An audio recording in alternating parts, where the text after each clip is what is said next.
Cycle ചവിട്ടാൻ. സാങ്കല്പിക സംഭാഷണം. സൈക്കിൾ പഠിക്കുന്ന ഒരു കുട്ടിയും അവനെ സഹായിക്കുന്ന ചേച്ചിയും തമ്മിലുള്ള ഒരു സാങ്കല്പിക സംഭാഷണം എഴുതുക. അയ്യോ, വീണ്ടും വീണു. സാരമില്ല അപ്പോ, പതിയെ എഴുന്നേൽക്ക്. ആദ്യമൊക്കെ അങ്ങനെയാണ്. എനിക്ക് പേടിയാകുന്നു.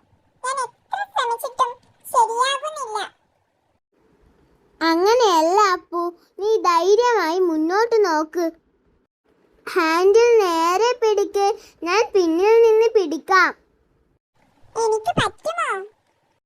തീർച്ചയായും പറ്റും. നീ ധൈര്യമായി ചവിട്ട്.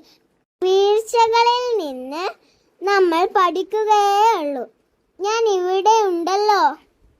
കുറച്ചുകൂടി നേരം പിടിക്കാമോ? പിടിക്കാം, നോക്കൂ. ഇപ്പോൾ നീ വീഴാതെ കുറച്ചുകൂടി മുന്നോട്ട് പോയി, കണ്ടോ? അതെ, കുറച്ചുകൂടി വേദന കിട്ടി.